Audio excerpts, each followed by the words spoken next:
3. چل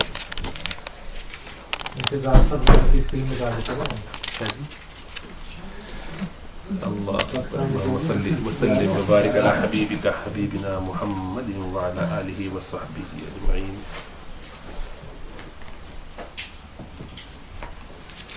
اللہم صلی وسلم وبارک علی حبیبک حبیبنا محمد وعلی آلہ وصحبہ اجمعین.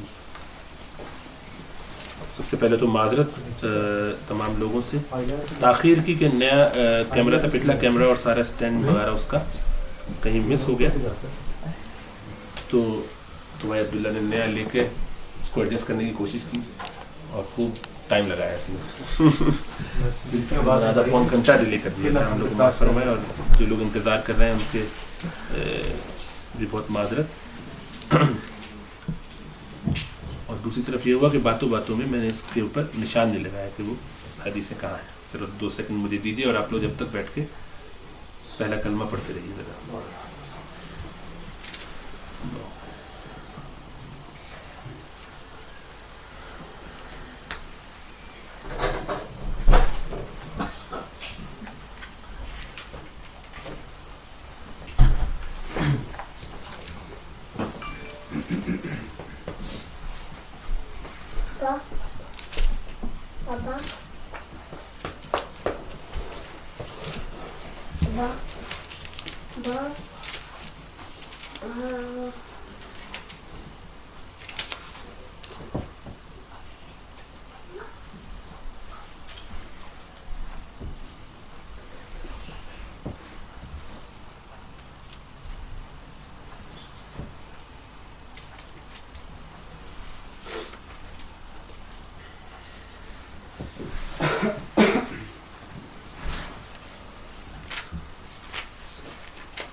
إن الحمد لله نحمده ونستعينه ونستغفره ونؤمن به ونتوكل عليه ونعوذ بالله من شرور أنفسنا ومن سيئات أعمالنا من يهده الله فلا مضل له ومن يضلل فلا هادي له ونشهد أن لا إله إلا الله وحده لا شريك له ونشهد أن محمدا عبده ورسوله.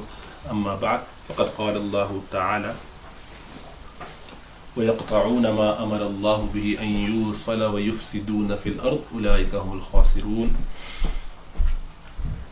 اللهم ألهمنا رشدنا وأعذنا من شرور أنفسنا سبحانك لا علم لنا إلا ما علمتنا إنك أنت العليم الحكيم. اللهم انفعنا بما علمتنا وعلمنا ما ينفعنا وزدنا علما. موضوع آج کا جو ہے انشاءاللہ تعالی وہ صلۃ الرحم، صلۃ الرحم، ٹائز آف ریلیشن شپ، رشتہ داروں کے تعلق والوں سے تعلق مضبوط رکھنا یا جوڑنا. دین کا جو بنیادی خاکہ ہے وہ یہ ہے کہ اس میں انسانوں کو جوڑنا، ان کو ملا کے رکھنا، یہ بہت اہمیت کی چیز ہے. اللہ تعالیٰ یہ چاہتے ہیں کہ انسان مسلمان انما المؤمنون اخوہ کے تحت سارے مسلمان جو مومن بھائی بھائی ہیں مل کے رہیں. ہم سب کے سب آدم علیہ السلام کی اولاد ہیں. آدم کی اولاد ہونے کے ناطے ہم سب کا آپس میں ایک رشتہ ہے موجود، انسانیت کا رشتہ، آدمیت کا رشتہ، کہ ہم آدمی ہیں، سارے کے سارے آدم کی اولاد ہے. تو ایک نسبت تو یہ ہے. اس بنیاد پہ ہی اللہ تعالیٰ نے انسانوں کو آپس میں جوڑ دیا، کیونکہ وہ ایک خاص تعلق جو ہمارا آپس میں ہے، فزیکل تعلق بھی ہے. وہ تعلق کیا ہے؟ ووم، رحم، بچہ دانی جسے کہتے ہیں. اور یہ رحم اس کو کہتے ہیں عربی زبان میں، وہ رحمان سے مشتق ہے. اللہ تعالیٰ کی رحمت کی جو صفت ہے وہیں سے وہ لفظ لیا گیا، اور اس سے بچہ دانی اس کو کہتے ہیں کہ اس کی بنیاد پر سارے انسان کنیکٹڈ ہیں. یہ جوڑتی ہے سب کو. حوا علیہ السلام ان کی اولادیں ساری، اور پھر قیامت تک جتنے لوگ آ رہے ہیں، بہت یعنی برانچز ہو جانے کے باوجود کہیں نہ کہیں کوئی لنک ہے. تو جب اللہ تعالیٰ نے تمام مخلوقات کو بنا لیا اور ساری خلقت ہو گئی، تو اس کے بعد اس رحم نے لٹک گئی ہے عرش سے. یہ جو ووم ہے، بچہ دانی، اور اللہ تعالیٰ سے ارشاد کیا, اللہ تعالیٰ سے ڈسکس کیا, اللہ تعالیٰ سے باقاعدہ سوال کیا کہ میرے بارے میں کیا معاملہ ہے, میرا کیا ہوگا. اور تو فرمایا اللہ تعالیٰ نے کہ اللہ, تو اس کی حدیث جو ہے پہلے میں پڑھ دیتا ہوں, اور بھی میں بھول رہا تھا, وہ مل گئی الحمدللہ, کہ ابو ہریرہ رضی اللہ تعالیٰ عنہ سے روایتیں فرماتے ہیں تاکہ جو لوگ طالب علم ہیں ان کو تھوڑی سی عربی سے بھی مناسبت ہے تو سن کے اچھا لگتا ہے, اور نبی کریم صلی اللہ علیہ وسلم کے اپنے الفاظ جو ہیں زیادہ اس میں ایک لطف ہے. فرمایا کہ قال رسول اللہ صلی اللہ علیہ وسلم, ابو ہریرہ فرماتے ہیں کہ اللہ کے رسول صلی اللہ علیہ وسلم نے فرمایا کہ ان اللہ تعالی خلق الخلق حتی اذا فرغ منہم قامت الرحم, کہ اللہ تعالیٰ نے مخلوق کو پیدا کیا یہاں تک کہ جب اللہ ان سے فارغ ہو گئے تو یہ رحم کھڑے ہو گئی, بچہ دانی. اور آکے اس نے کہا, کیا کہا, فقالت هذا مقام العائذ بک من القطیع, یا اللہ یہ وہ جگہ ہے, یہ مقام ہے کہ تو نے ساری مخلوق کو پیدا کر دیا ہے, تو اب یہ مقام ہے کہ جہاں پر میں تجھ سے پناہ مانگتی ہوں قطع کرنے والوں سے, جو مجھے قطع کرے, جو میرے تعلق کو کاٹے, اس سے میں پناہ مانگتی ہوں. اللہ تعالیٰ نے فرمایا کہ نعم اما ترضین ان اصل من وصلک, کہ کیا تو اس پر راضی نہیں, اما ترضین, کیا تو اس بات پر راضی نہیں ہے کہ میں اس سے جوڑوں جو تجھ سے جوڑے, مطلب جو تیری بنیاد پر تعلق رکھے اور جوڑا رہے میں اس سے جوڑوں.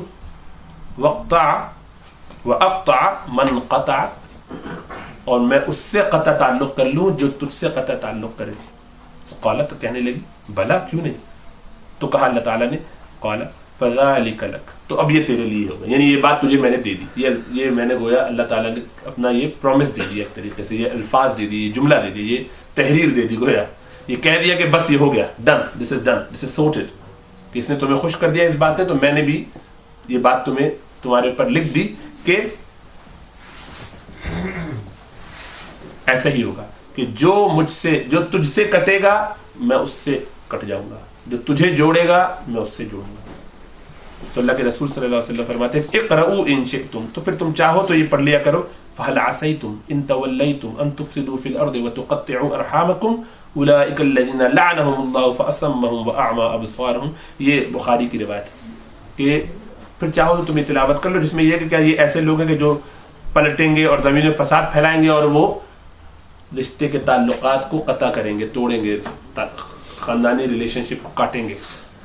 اور یہ وہ لوگ ہیں کہ جن پر اللہ تعالیٰ نے لعنت فرمائی اور ان کو اندھا کر دیا اور ان کو بہرا کر دیا, ان کو بہرا کر دیا اور ان کو اندھا کر دیا آنکھوں سے. یعنی اللہ کی لعنت ایسے لوگوں پر کہ جو اس تعلق کو یا آپس کے جو تعلق ہے اس کو کاٹے. اس کی بنیادی وجہ تو یہی ہے کہ ایک تو یہ حدیث میں آگے کہ سارے لوگ آپس میں جڑے ہوئے ہیں اور رحم نے یہ اللہ تعالیٰ سے وعدہ لے لیا, اور اللہ تعالیٰ نے وہ وعدہ اس کو دے دیا, زبان گویا دے دی ایک طریقے سے کہ یہ اب طے ہو گیا کہ جو تمہیں کاٹے گا وہ مجھ سے کٹا, تو جو تمہیں جوڑے گا وہ مجھ سے جوڑے گا. تو یہ اکیلے ہی کافی ہے انسان کے لیے کہ وہ اس بنیاد پر آپس میں جڑا رہے. لیکن اگر معاشرے میں لوگ جڑے نہیں تو اس سے فساد بہت پھیلتا ہے, اور انسان چونکہ سوشل اینیمل ہے, آپس میں اس کا تعلق اور کانٹیکٹ رہتا ہے ہر وقت کسی نہ کسی سے, تو لوگ اگر ایک دوسرے جڑے نہیں رہیں گے تو مسائل بڑھتے چلے جائیں گے, نتیجہ یہ کہ کوئی سسٹم چل نہیں پائے گا. جو لوگ جتنے زیادہ قریب ہوتے ہیں اور جتنا زیادہ ساتھ رہتے ہیں ان سے معاملہ اتنا زیادہ پیش آتا ہے, وہاں پھڈا زیادہ ہوتا ہے. اب ایک آدمی یہاں رہتا اور دوسرا اس کا دوست کوئی دور ملک کے اندر, دوسرا آدم علیہ السلام کی کوئی اور اولاد کسی اور نسل سے افریقہ میں پڑی ہو, نہ مجھے اس سے کبھی ملنا ہے نہ اس کو مجھ سے ملنا ہے, یا امریکہ کے کسی شہر میں ہم نہ جانتے ہیں ایک دوسرے کو, میں اس سے صلہ رحمی کروں نہ وہ مجھے جانتا ہے نہ, تو کبھی وہاں تو مسائل ہوں گے نہیں, وہاں تو قطع تعلق کی کوئی نوبت ہی نہیں ہے, کا تعلق اس طرح سے بنا ہی نہیں ہے, بس ایک لکھا پڑھی کے درجے میں ہے. تعلق وہاں زیادہ مسئلہ ہوتا ہے کہ جہاں پر اٹھنا بیٹھنا ساتھ ہو, رہنا ساتھ ہو, کام کوئی ساتھ چل رہا ہے, ڈیلنگ کوئی ساتھ چل رہی ہے, تو وہاں پہ آدمی مستقل اس پریشانی میں رہتا ہے کہ دوسرے کی طرف سے تکلیف آتی ہے, مشکلات آتی ہیں. اور اگر آدمی میں یہ وسعت نہ ہو کہ تعلقات کو جوڑے اور اس کو یہ سمجھایا نہ جائے, تو ہوتا کیا کہ سب لوگ کٹ کٹ کے رہتے ہیں, ہر آدمی اپنے اپنے ککونز میں, اپنے اپنے چھوٹے چھوٹے سے دائروں میں, اپنے خول میں بند رہتا. لیکن ضرورت اس کو دوسرے سے پڑتی. ابھی تو میں ناراض ہوں آپ سے تو میں اپنے دائرے میں بند ہوں, لیکن اب شام میں ضرورت پڑے تو کیا کروں, دکان پہ آپ کے آ رہا ہوں تو ظاہری بات ہے کس منہ سے جاؤں. تو ایک ایسی چیز ہے کہ جس کی بنیاد پر ہمارا ڈے ٹو ڈے کام چل نہیں سکتا، کیونکہ انسان ہمیشہ کسی نہ کسی پر کبھی نہ کبھی ڈپینڈنٹ ہوتا ہے، آپس میں ایک دوسرے پر، جو امیڈیٹ قریب کے لوگ ہیں، ماں باپ ہیں، ابھی آپ بچے ہیں تو آپ ان پر ڈپینڈنٹ ہیں، تو ان کے لیے ضرورت ہے کہ وہ آپ کو خیال رکھیں، وہ کریں گے تو کام بنے گا. جب وہ بوڑھے ہو جائیں تو اب وہ بیمار ہو گئے، ضعیف ہو گئے، ان کو ضرورت ہے تو آپ ان کا کام کریں گے. تو ایک ضرورت بندھی ہوئی ہے ہماری دوسروں کے ذریعے، اور وہ ضرورت جب تک پوری نہیں ہوگی کام نہیں بنے گا. بعض اوقات وہ انسان کی زندگی اور موت کا مسئلہ ہو جاتا ہے. چھوٹا بچہ ہے، اس کو ماں اگر نہ پوچھے کھلائے پلائے تو بچہ بچ نہیں سکتا. بوڑھے ماں باپ کو اگر گھر میں اس کی اولاد خیال نہ کرے تو وہ کیا کریں گے؟ ٹھٹر ہو جائیں گے گھر کے اندر، بستر پہ بیڈ باؤنڈ ہے، کرپلڈ ہے، بالکل فالج ہو گیا ہے، ہل نہیں سکتے. اگر بہو یا بیٹی یا بیٹا کوئی گھر آ کے کھلائے گا نہیں اس کو تو وہ پڑا رہے گا اسی طریقے سے، انفیکشن ہوگا، بیمار ہوگا، نہ وہ اپنی غلاظت صاف کر سکتا ہے، نہ وہ کھا پی سکتا ہے، اس پہ تو مکھیاں بیٹھیں گی بھی تو وہ ہٹا نہیں سکتا، اور اسی طرح بیمار ہو کے مر جائے گا. تو یہ تعلقات اگر لوگ کٹ کٹ کے الگ الگ رہیں تو یہ مسائل ہوں گے. تو کچھ لوگوں نے تو یہ کیا کہ اس تعلق کو ایسے بڑھا کے پوری عصبیت میں چلے گئے، ریسزم میں چلے گئے کہ اب بس میرے ہی گھر والے، میں ہی، میرا خاندان، میرا قبیلہ. اور عربوں میں یہ چیز بہت زیادہ تھی. تو خاندان، نام، میرا گھر، میری فیملی، میرا قبیلہ، میرا گاؤں، میرا جو بھی ہے گوٹ، ہم بس اپنے جڑے رہیں گے، باقی سب گئے بھاڑ میں.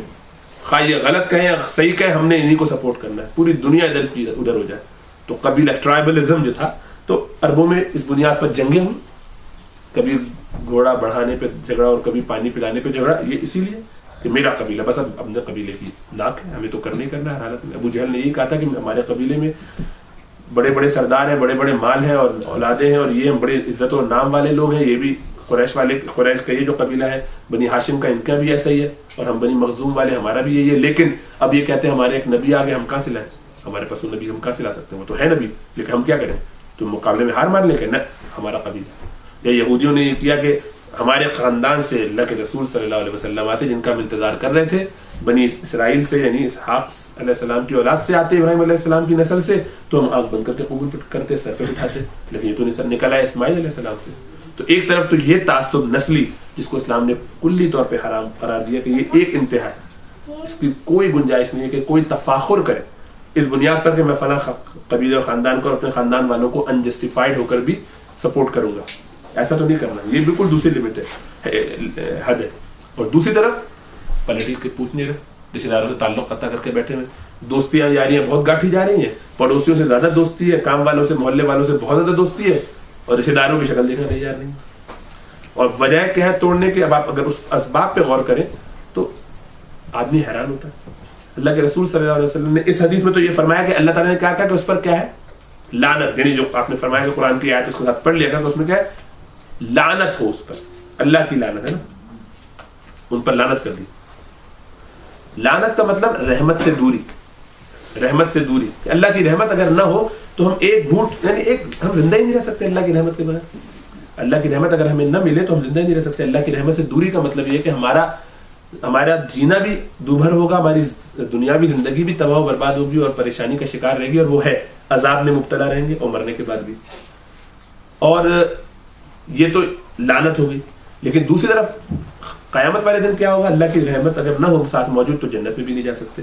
لیکن حدیث صریح میں اللہ کے رسول صلی اللہ علیہ وسلم نے اس طرف بھی اشارہ فرما دیا کہ لا يدخل الجنت قاطع، کہ جنت میں قطع رحمی کرنے والا کبھی بھی نہیں داخل ہوگا، جنت میں داخل نہیں ہوگا. یا لا يدخل الجنت قاطع مطلب یہ کہ اگر مسلمان ہے اور قطع رحمی کرتا ہے تو پہلے جہنم سے ہو کے ہی جنت میں جا سکتا ہے، پہلے سزا پائے گا، ڈائریکٹ نہیں جائے گا. ڈائریکٹ کا راستہ اس کا نہیں ہے. کتنے بھی نیک اعمال لے کر آیا، رشتہ داریاں توڑی ہوئی ہیں، تعلقات قطع کیے ہوئے ہیں، تو ایسے ہی ہوگا. پھر جنت میں جانا اس پر جب حرام ہو گیا تو ظاہر بات ہے سزا پائے گا جو بھی صورت ہے. لیکن یہ ہو سکتا ہے کہ اس کی غلطی نہ ہو، اس نے تعلق توڑا لیکن دوسرے والے کی گڑبڑ کی وجہ سے توڑا. تو اس کے بارے میں بھی ایک صحابی آ گئے اللہ کے رسول صلی اللہ علیہ وسلم، سارا دین بالکل وضاحت سے بتا دیا اللہ کے رسول صلی اللہ علیہ وسلم نے. یعنی یہ ہو سکتا ہے کہ رشتہ دار ہیں ایسے کہ ان سے تعلق قطعی کرنا چاہیے، وہ نماز نہیں پڑھتے، ان کا کردار خراب ہے، ان کے یہاں شباب چلتا ہے، ان کے گناہوں کی ایک مجلس ہے، اور ہم بڑے دیندار ہو گئے، متقی ہو گئے اور آخرت کی فکر میں لگے ہوئے. یا یہ نہیں ہے تو وہ ہمارے ساتھ دھوکہ کرتے ہیں، انہوں نے جو ہمیں اتنی دفعہ دھوکہ دیا. یہ تو بڑے بڑے ایکسکیوزز ہیں. چھوٹے ایکسکیوز بھی ہمارے زیادہ ہوتے ہیں اور انہی کی بنیاد پر اکثر تعلقات قطع ہوتے ہیں. دین کی بنیاد پہ تو کم ہی ہوتے ہیں. کیا وجہ ہوتی ہے کہ جناب ہم نے بیٹی کا رشتہ مانگا تھا تو دیکھو ہمارے نہیں کہ اس طرف کر لیا. دیکھیں گے ایک صاحب نے بتایا کہ ان کے قطع تعلق کس بنیاد پہ ہوا. ان کی بیگم ہاسپٹل میں تھی, بہن کو بلایا, بہن نہیں آ پائیں کسی وجہ سے, مجبور بھی مصروفیت میں, تو وقتی طور پہ غصہ کیا. اس کے بعد ایک دو باتیں اسی طرح کی اور ہو گئیں تو کاش سے پتہ چل گیا کہ ان کو مجھ سے محبت نہیں قطع تعلق. ایسے لوگ کرتے, ایسے لوگ ہیں. ایک صاحب نے کہا کہ میں نے اپنے وہ بھانجے کو جو ہے باقاعدہ فائنینشیل سپورٹ کر کے یہاں بلوایا اور یہاں آ کے جو میں چاہتا تھا کہ وہ اب ہمارے ساتھ رہ رہا ہے, سب کچھ ہے, لیکن وہ ہمارے بجائے دوسرے بھائی کی بیٹی سے شادی کر لی. اس نے دعوت بھیج دی اس کو, ہم نے اس پر اتنا وہ لگایا تو ہماری بیٹی سے شادی نہیں کی اس نے. اس بنیاد پر قطع تعلق کر لیا. ایسی ایسی چھوٹی باتوں پہ لوگ رشتے توڑتے ہیں کہ ہمیں پہلے نہیں بلایا, پہلے جو شادی گھر میں کیا جو بھی کچھ کیا اس میں ان لوگوں کو بلا لیا. کارڈ خود دینے نہیں آیا دولہا, جو لڑکا تھا میرا بھتیجا بھانجا, اس طرح دنیا پہ توڑ لیا. اور کیسی کیسی چھوٹی چھوٹی باتوں پہ. ان کے میاں بڑے بدتمیز ہیں یا ان کی بیگم بہت منہ پھٹ ہے اور بدتمیز ہے تو ہم ان کی شکل نہیں دیتے, ہم ان کی گھر جائیں گے. انہوں نے 2-3 دفعہ ہمیں مجلس میں ذلیل کر دیا اور بدتمیزی کی, وہ کسی کا لحاظ نہیں کرتی, یا ان کے بچے بدتمیز ہیں. تو کوئی بھی وجہ بنا لیتے ہیں لوگ بڑی یا چھوٹی, اور ان وجوہات کو بیس بنا کے اپنے قطع تعلق کو جائز کر لیتے ہیں. قطع تعلق کرنے کی شریعت میں کوئی گنجائش نہیں. قطع تعلق کرنے کی شریعت میں, رشتہ داروں سے تعلق توڑنے کی شریعت میں کوئی گنجائش نہیں. بلکہ اللہ کے رسول صلی اللہ علیہ وسلم تو یہ فرماتے ہیں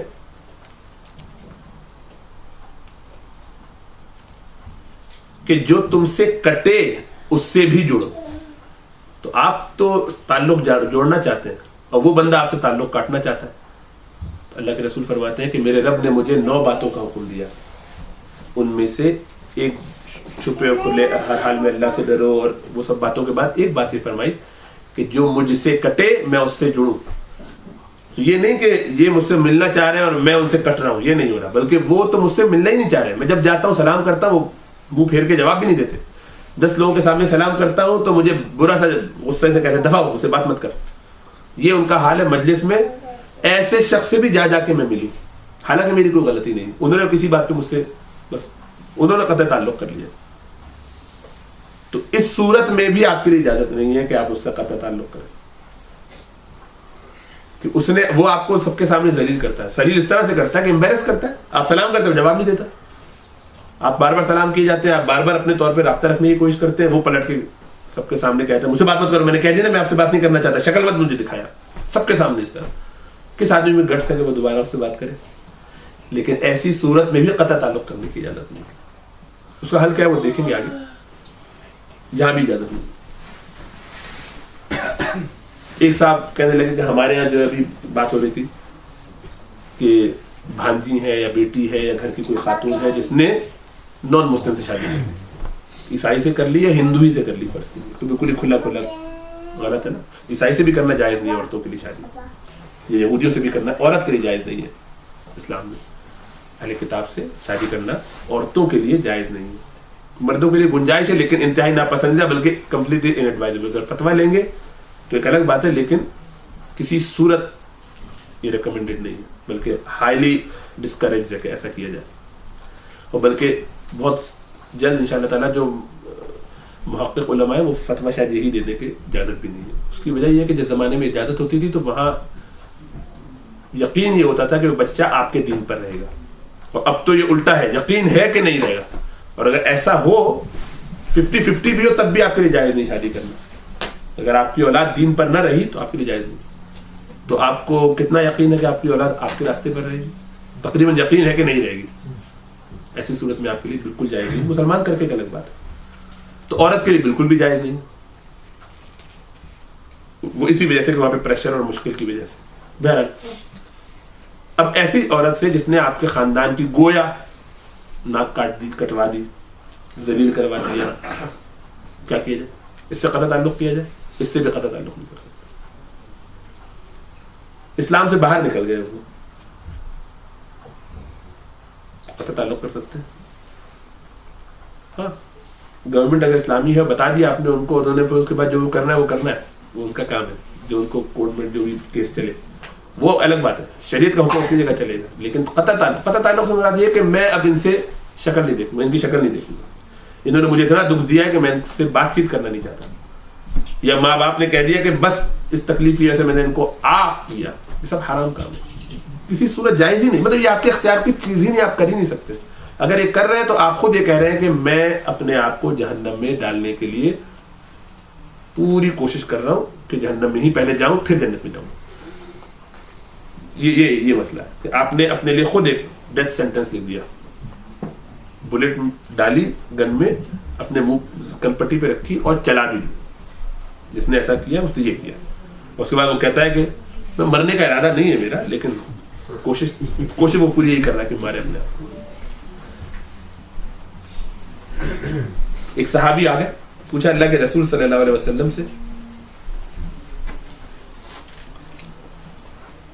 ان رجلا قال یا رسول اللہ ان لی قرابة اصلهم ويقطعون, کہ اللہ کے رسول میرے رشتہ دار ہیں, بعض ان میں سے ایسے ہیں کہ میں ان سے تعلق جوڑنے کی کوشش کرتا ہوں, وہ مجھ سے قطع کرتے رہتے ہیں, وہی غصہ کرتے ہیں, ملتے نہیں, بات چیت نہیں کرتے, میں بار بار ملتا ہوں, بار بار مجھ سے کاٹتے رہتے تعلق. وَأُحْسِنُ إِلَيْهِمْ وَيُسِيئُونَ إِلَيَّ, میں ان کے ساتھ اچھائی کا معاملہ کرتا ہوں, وہ میرے ساتھ برا برتاؤ کرتے ہیں. میں انہیں لے جا کے عید پہ, شادی کے موقع پہ, اچھے موقع پہ ہدیے دیتا ہوں, وہ پکڑ کے جو اس کے بدلے میں مجھے گالیاں دیتے ہیں. سامان لیتے ہیں, گالیاں دیتے ہیں. میں نیکی کرتا ہوں, بدی کرتے ہیں. میرے لیے جو ہے وہ گڑے کھودتے ہیں جگہ جگہ, بیک سٹیبنگ کرتے ہیں, مسائل میرے لیے کریٹ کرتے ہیں جہاں جا کر سکتے ہیں. وَأَحْلُمْ عَنْهُمْ وَيَجْهَلُونَ عَلَيَّ, میں ان کے ساتھ نرمی کا اور صبر کا معاملہ کرتا ہوں, ٹھنڈی ٹھنڈی باتیں کرتا ہوں, وہ مجھ پر جہالت سے غصہ کرتے ہیں, چیختے چلاتے ہیں, گالم گلوچ کرتے ہیں. تو اللہ کے رسول صلی اللہ علیہ وسلم نے فرمایا لَإِن كُنْتَ كَمَا قُلْتَ, کہ اگر تو ویسا ہی ہے جیسا جو کہہ رہا ہے, اگر یہ بات ایسے ہی ہے جیسے تو کہہ رہا ہے, ہاں وہ غلطی کرتے ہیں تو پھر بھی اچھا رہتا ہے. فَكَأَنَّمَا تُصِفُّهُمُ الْمَلَّ, تو یہ ایسا ہے کہ گویا تو ان کے منہوں میں راکھ ڈال رہا ہے. مطلب یہ ہے کہ تم ان کو ٹھیک ٹھاک نقصان پہنچا رہے ہو اصل میں آخرت میں, یعنی وہ اپنے آپ کو نقصان پہنچا رہے ہیں اپنے اس رویے کی وجہ سے. تم جو کر رہے ہو بالکل ٹھیک کر رہے ہو, go ahead with that, carry on. پھر آگے فرمایا آپ نے وَلَا يَزَالُ مَعَكَ مِنَ اللَّهِ ظَهِيرٌ عَلَيْهِمْ مَا دُمْتَ عَلَى ذَلِكَ. مسلم شریف کی روایت فرمایا کہ اور اللہ تعالیٰ ہمیشہ تمہارا مددگار رہے گا, تمہارا پشت پناہ رہے گا جب تک کہ تم ایسا ہی کرتے رہو جیسے تم کر رہے ہو. یہ آپ نے نہیں کہا کہ ان سے تعلق توڑ دو. اس سے زیادہ ایکسٹریم مثال ہو سکتی ہے, ایک آدمی آپ کو پلٹ کے جوتے لگا رہا ہے, بدتمیز مطلب زبان سے جوتے لگا رہا ہے, گالم گلوچ کر رہا, سارا آپ کا جو ہے وہ سامان بھی لیتا ہو, آپ کی محبتوں کا بھی بدلہ پورے طریقے سے دیتا ہو, اور قطع بھی تعلق کر رہا ہے, کہ دفعہ جو نکل جاؤ, سب بھی چل رہا ہے. اس سے بھی رشتہ توڑنے کو نہیں کہا. کیا کہا کہ تم ایسے ہی کرتے رہو, اللہ تمہارا مددگار رہے گا. اس میں وہ اپنی آخرت تباہ کر رہے ہیں, ان کا معاملہ وہ اللہ دیکھیں گے, تم ٹھیک رہو. لیکن اس میں یہ بات بھی ذہن میں رکھیں کہ آپ اریٹیٹ کر کے کر رہے ہیں. مثال کے طور پہ آپ کسی حرکت سے, اور آپ کرتے یہ ہیں کہ پبلک میں دکھانے کے لیے اچھے بن جاتے ہیں, ڈبل فیس ہونے کی وجہ سے. تو سامنے کہتے ہیں السلام علیکم کیا حال ہے جناب, اور آپ کو پتا ہے یہ اریٹیٹ ہوتے ہیں اس سے, اور پبلک میں آپ یہ شو کر رہے ہیں, پیٹ پیچھے جا کے کیسا لگا ہے, آج بھی تمہیں اچھی طریقے سے میں نے سب کے سامنے ذلیل کیا نا, یا اسے نہ بھی کہا تو دل میں خوش ہو رہے. تو اللہ جانتا ہے آپ کے دل کا حال کیا ہے, وہ ساری شیطانیت اور خباثت تو وہ اللہ جانتا ہے. اسی لیے اللہ کے رسول صلی اللہ علیہ وسلم نے یہاں پر یہ ایسا لگتا ہے کہ جو کہا نا کہ تو اگر ایسا ہی ہے جیسا تو کہتا ہے, کیونکہ عموماً ایسا ہوتا نہیں, اتنا آسان کھیل نہیں ہے, اکثر لوگ ایسا نہیں کر پاتے. لیکن ابھی تو صحابی رسول تھے, انشاء اللہ تعالیٰ وہ ایسے ہوں گے. آج کے زمانے میں جب یہ لوگ کہتے ہیں نا میرے سسرالی تو ایک نمبر کے یار ایسے ہیں اور ویسے انتہائی ظالم, یا میرے فلاں رشتے دار اتنے خراب ہیں, وہ میرے ساتھ زیادتی پہ زیادتی کے چلے جاتے ہیں اور ہم ان کے ساتھ اچھائی پہ اچھائی کے چلے جاتے ہیں. ایک صاحب نے بلکہ بتایا کہ ہم یہاں سے پیسے بھجواتے رہتے ہیں ان کو, اور وہ میرے چھوٹا بھائی نے سارے لپیٹ کے رکھ لیا, اور اماں کو بھی اپنے ساتھ ملا لیا, وہ سارا مال ماں نے اس کو دے دیا, اور اب ہم یہاں بیٹھے ہوئے اور دیکھو. تو میں کہا کہ یہ آپ جو کہانی سنا رہے ہیں, اس کہانی سے ہو سکتا ہے کچھ لوگ آپ کے ساتھ ہو جائیں اور آپ کے ساتھ اس غیبت میں آپ کے شریک ہو کے آپ کو شاباش اور واہ واہ کرے اور افسوس کرے آپ کے ساتھ. مجھے تو اس میں کوئی زیادہ صداقت لگتی نہیں ہے. پہلی بات تو یہ کہ اگر آپ نے واقعی ایسا کیا تو اپنی صلہ رحمی کی، اما ابا کا خیال رکھتے ہوئے اس کو یہاں سے پیسے بھیجے. لیکن اگر آپ کی اس وقت بھی نیت یہ تھی کہ جو میں پیسہ بھیج رہا ہوں، ماں تو بوڑھی ہے، ابا بھی مر چکے ہیں، تو یہ جو مال میرا وہاں جا رہا ہے اس کے نتیجے میں اماں جلدی سے ایک اچھا سا گھر بنا لیں گے اور اماں نے تھوڑے دنوں میں فارغ ہو جانا ہے، وہ مال مجھے واپس مل جائے گا. تو اول تو آپ نے وہ صلہ رحمی کی ہی نہیں، بلکہ جو مال آپ نے دیا یہ آپ نے ڈھکوسلا کیا اور ڈرامہ کیا. اس لیے آپ کا وہ عمل خود ہی سوائے دکھاوے کی کچھ نہیں تھا اور منافقت کی کچھ نہیں تھا، اس پر آپ کو کوئی اجر ملنا ہی نہیں تھا. اور آپ چاہ ہی رہے تھے کہ اس کی بنیاد پر لوگوں کی زبانیں بھی بند ہو جائیں، تاکہ وہ یہ نہ کہیں کہ ہم یہاں بیٹھے ہوئے عیاشی کر رہے ہیں اور ساری خدمت جو وہاں والے کر رہے ہیں وہ ہمارے اس پیسے سے چپ بھی ہو جائیں اور ہمیں تانے بھی نہ دیں، اور وہ پیسہ بھی ہمیں واپس بلکہ انویسٹ ہو کر اچھی رقم بن کے ملے، ایک زمین ومین کی صورت میں یا کسی بھی طرح سے، اور دنیا کے سامنے بھی کہنے کو کہ بڑی خدمت کی، بہت پیسہ دیتا ہے، یہ ہمارا بیٹا بہت ہی اچھا ہے. اگر یہ ساری نیت ہے اور یہ سارے آئیڈیاز اور یہ سارے جذبات ہیں تو ظاہر بات ہے آپ اپنے آپ کو زبردست دھوکہ دے رہے ہیں. تو آپ کے ساتھ تو یہی ہونا چاہیے تھا جو ہوا، تاکہ دنیا میں یہ تکلیف کی بنیاد پہ چلو شاید آخرت میں کچھ بچت ہو جائے. ورنہ آپ تو انتہائی گھٹیا انسان ہیں. تو گھٹیا ان کو سمجھ رہے ہیں کہ انہوں نے سب مال لے کے رکھ لیا، انہوں نے تو بالکل ٹھیک کیا، یہی کرنا چاہیے تھا. وہ مال تو ان کی ماں کا تھا، ماں نے دے دیا، جس کو چاہے ماں دے اپنی زندگی میں، اگرچہ ماں کو برابری کرنی چاہیے لیکن ماں سمجھتی ہے کہ آپ کے پاس یہاں ہے. تو آپ کی تو نیت میں ہی کھوٹ تھا، تو اس نیت سے آپ اور ایکسپیکٹ کیا کرتے ہیں؟ وہ تو دنیا میں تباہ ہو کے ختم ہو گیا. وہ جو شہید آئے گا قیامت والے دن بدنیتی کی وجہ سے جہنم میں ڈالا جائے گا. دنیا میں نشان حیدر کے لیے کام کیا تھا یا دنیا میں لوگ شہید کا اس لیے کیا تھا تو بس اس کی سزا. تو ایسے شخص کا تو یہ انجام ہونا چاہیے. تو بعض اوقات آپ ایسی سینٹیمنٹل اسٹوریز سنیں تو ذرا زیادہ جذباتی ہونے کی ضرورت نہیں، پہلے دوسری طرف کی بھی کہانیاں سن لیں، پتہ چلے. انصاف کا تقاضا بھی یہی ہے. تو عموماً لوگ یہ کرتے ہیں اور ایسا سمجھتے ہیں، جس سے پوچھو وہ سب سے زیادہ مظلوم اور اس کے سسرالی یا رشتے دار سارے شیطان، چھوٹے موٹے نہیں بہت بڑے شیطان، اور سب نے ان کے ساتھ ظلم کیا ہوتا ہے.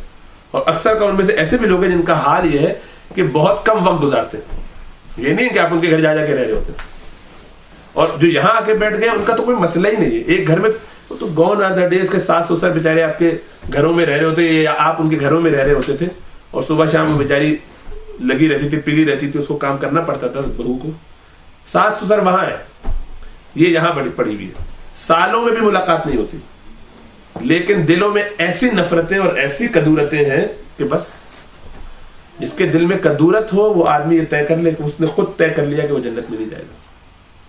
بغض والا آدمی، کینے والا آدمی، جو حدیث میں جن جن لوگوں کے لیے آیا نا کہ جو جنت میں نہیں جائے گا، ایک تو قاطع کے بارے میں آیا، وہ جو شب برات جسے ہم کہتے ہیں، لیلۃ النصف من شعبان، اس میں اللہ کے رسول صلی اللہ علیہ وسلم نے فرمایا کہ اس دن بنی کلب کے بھیڑوں کے جسموں پر جتنے بال ہوتے ہیں، وہ بہت زیادہ بال والی اون والی وہ بھیڑیں ہوتی ہیں، اتنے بال کے برابر بھی اگر کسی کے گناہ ہوں گے تو اللہ معاف فرما دیں گے، الا ایک حدیث میں مشرک اور اس کے ساتھ مشاہن کے لفظ ہے کہ جو شرک کیا ہو جس نے اس کے ساتھ نہیں ہوگا. دوسرا جو مشاہن ہو، مشاہن وہ جس کے دل میں شہنا ہو. شہنا کا مطلب کدورت، بغض، عداوت، رینکور، mills, ill feeling, hatred, animosity، یہ سارے الفاظ کہ جس کے دل میں کسی کے بارے میں ایسا کچھ ہے، فلاں شخص بس میرے دل میں اس کی وجہ سے تو دیکھتا ہوں تو دل ذرا سا کچھ ہو جاتا ہے، کہتا میں کچھ نہیں، کوئی عمل نہیں کر رہا ہوں، خالی دل میں اس کے بارے میں بات رہتی ہے، باہر تو ایک لفظ میں کہتا ہی نہیں.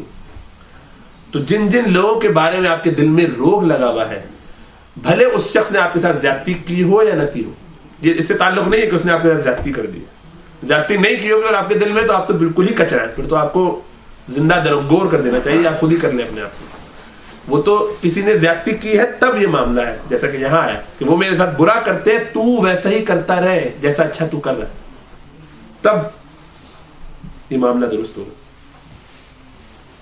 اللہ کے رسول صلی اللہ علیہ وسلم کی ایک اور حدیث آپ نے فرمایا کہ لیس الواصل بالمکافی ولكن الواصل الذي اذا قطعت رحمه وصلها، بخاری کی روایت کہ صلہ رحمی کرنے والا، رشتوں کو جوڑنے والا اس کو نہیں کہتے کہ جو رشتے داری میں وہاں رشتے جوڑے کہ جب اس کے ساتھ اچھا سلوک کیا جا رہا ہو، بدلے کے طور پہ، تو میرے ساتھ اچھا تو میں بھی تیرے ساتھ اچھا. خالہ بہت اچھی ہیں، ہمارے ساتھ بہت ٹھیک رہتی ہیں، ان کی ساری فیملی بڑی زبردست ہے تو ہم بھی بہت اچھے، دیکھو ہم مل کے رہتے ہیں، ہم کٹنے والے لوگ نہیں ہیں بھائی، لیکن اصل میں یہ تو چچا کا پرابلم، ان کی فیملی اتنی خراب ہے تو ہم کیا اس سے ملیں. یا اگر ایسا ہوتا تو میں ان کے ساتھ بھی خراب ہوتا یا ہوتی، اس لیے نہیں کہ ہم اچھے لوگ ہیں، اس لیے کہ وہ آپ کے ساتھ اچھے ہیں تو آپ اچھے ہیں. یہاں اگر معاملہ دوسرا ہے تو آپ نے فوراً اپنی اصلیت دکھا دی, گھٹیا پر. تو انسان کے دل میں جب کسی کے لیے کدورت, نفرت وغیرہ ہو اور وہ یہ سارے کام کر رہا ہو تو اس سے پتہ چلتا ہے کہ وہ ٹھیک جگہ نہیں, اس کو اپنی اوقات کا پتہ نہیں. اور یہ ہوتا کیوں؟ ہم ایسا لوگوں کو اتنی پریشانی رہتی ہے, یہ رشتہ داریوں اور بہت صبح شام کے مسائل ہیں, ساس سسر کے, بہو کے, داماد کے, یہ سب ہر وقت رہتے ہیں. جن کے ساس سسر فارغ ہو گئے یہ کام دھندے ماشاء اللہ فل طریقے سے جاب لے کے بیٹھی ہوئی اور اچھی جاب ڈسکرپشن پہ پوری اتر رہی ہیں اور چلا رہی ہیں اس کام کو ساس کی جگہ. اسی طرح بہویں, ان کو اگر کوئی اور کام نہیں ہے تو کسی اور کو پکڑ لے, ادھر ادھر وہ لگے اپنے پورے کام میں. یعنی جہنم میں اسی طرح مردوں کا حال ہے. آپس میں ایک زمانہ تھا کہ مردوں کے دل آپس میں خراب نہیں ہوتے تھے, اب وہ بیوی کے چکر میں ان کے بھی دل خراب ہو جاتے ہیں, بھائی بھائی کے دل خراب ہو جاتے ہیں. ایسے گھٹیا ہو چکے ہیں لوگ. اور اسی طریقے سے یعنی وہ بیوی کے چکر نہ بھی ہو, اپنی ذات پہ بھی بیوی بیچاری اگر شریف اور اچھی مل گئی ہے, وہ معافی کرنے کے لیے پیچھے پڑی ہوئی کہ آپ آ جائیے, ادھر شوہر نہیں ناک لے کے بیٹھے ہوئے کہ ایسی کی طرح سے ہم نہیں تھا. وہ جو آنر کلنگ آپ کے یہاں ہوتی ہے وہ بھی اسی لیے ہوتی ہے. وہ کس بنیاد پہ ہوتی ہے؟ وہ تو قطع رحمی کی بدترین شکل ہے. آپ کسی کی زندگی تک برداشت کرنے کے لیے تیار نہیں. اور وہ ہم یہ بات کر رہے تھے پچھلے دنوں میں, تو یہ وہ اس لیے نہیں کی جاتی کہ اس نے کوئی اللہ کا حکم توڑا ہے اور میں جو ہوں اس پر بڑا پریشان ہوں, کیونکہ میں نے تو آج تک اللہ کا کوئی کبیرہ یعنی بڑا حکم ہے وہ توڑا نہیں, تو کبائر کا تو میں ارتکاب نہیں کرتا. نہیں, میں تو ماشاء اللہ صبح شام اللہ تعالیٰ کا حکم توڑ رہا ہوں. استغفر اللہ, ماشاء اللہ نہیں کہنا چاہیے, استغفر اللہ.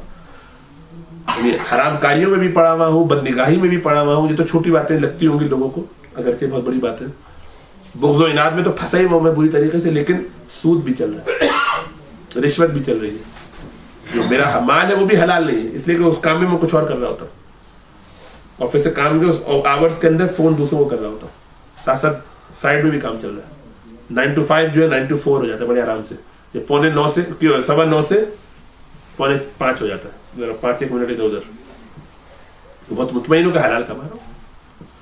تو یہ سارے حرام اپنی جگہ چل رہے ہیں, اور نمازیں چھوڑنا اس کے علاوہ, اماں ابا سے بدتمیزی کرنا اپنی جگہ, یہ سارے کبائر بھی ساتھ چل رہے ہیں. جھوٹ بولنا, غیبت کرنا تو کاؤنٹ ہی نہیں کیا جاتا, کاؤنٹ لیس چیزیں ہیں. تو بھی کوئی گناہ کہتا ہے آج کل کس زمانے میں رہتے ہیں آپ. تو یہ گناہوں کا انبار اور گٹھری اپنے کندھے پر رکھ کے بیٹی نے میری کیسے جو ہے خاندان سے باہر شادی کر دی. ہم تو خاندان سے باہر شادی کرنا ہمارے تو کوئی بات جان سے مار آنر کے لیے, یا کوئی بھی وجہ بنی ہے, یا فلاں کے ساتھ بھاگ گئی تو ختم.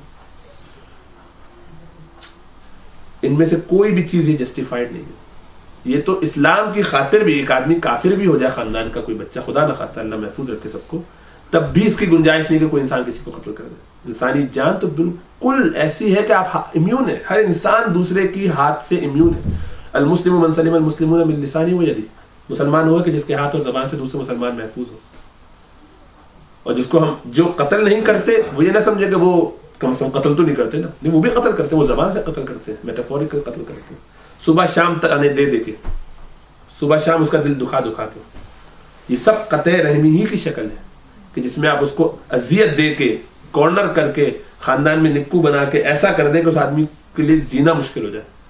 تو آپ یہ تو کہیں گے کہ ہاں ہم نے قطع تو نہیں کیا تعلق, لیکن اس تعلق میں بیچ میں ہم نے کرنٹ چھوڑ دیا. جو کنیکشن جس تار سے جڑی ہوئی ہے اس میں ساتھ کرنٹ لگا دیا. محبت کو چھوڑ کے محبت ہونی چاہیے تھی, الفت ہونی چاہیے تھی, ایک دوسرے کا خیال غمخواری ہونی چاہیے تھی, ہم نے لگایا اس میں کرنٹ کہ چھوڑتا بھی نہیں. اب تو یہ تھا کہ کٹ جائے تو بہتر ہے, شاید اس کو تکلیف نہ پہنچے, تو وہ کاٹتا بھی نہیں اور چھوڑتا بھی نہیں, مستقل اس کو عذاب میں ڈالا. یہ بھی کرتے ہیں کہ تجھے صبح شام ذلیل و رسوا کروں. بیویوں کو کرتے ہیں, بیوی شوہر کے ساتھ لگی ہوئی اسی طرح, اور اسی طرح سے گھر میں رشتہ داریوں کا بھی یہ معاملہ. تو یہ ساری چیزیں ہوتی کیوں ہیں؟ ان ساری پرابلمس کی وجہ کیا ہے؟ وجہ اس میں سے 2 موٹی بیماریاں ہیں. ایک بیماری سب سے بڑی ہے تکبر. تکبر کا مطلب یعنی کہ انا, میری ذات, میں کچھ ہوں, I am some thing, I deserve some thing, میرا کچھ حق ہے, میرا کچھ مقام ہے, مجھے کچھ ملنا چاہیے, میری کوئی عزت ہے. وہ عزت کیا ہے کہ لوگ مجھ سے اچھی طرح سے بات کریں. میں بدتمیزی برداشت نہیں کرتا. بہت سے لوگ بڑے اکڑ کے کہتے ہیں بدتمیزی برداشت نہیں کرتا. صبح شام وہ اللہ اور اس کے رسول کے ساتھ بدتمیزی کر رہے ہوتے ہیں. جب وہ سنتیں چھوڑ رہے ہوتے ہیں اور فرائض چھوڑ رہے ہوتے ہیں تو وہ تو بہت ظلم کر رہے ہوتے ہیں اپنے ہی اوپر, اور ان کا خیال یہ کہ وہ بدتمیزی برداشت نہیں کرتے. تو یہ ان کو یہ اسٹیٹس کس نے دیا ہے کہ ان کے ساتھ کبھی بدتمیزی نہیں کی جائے گی؟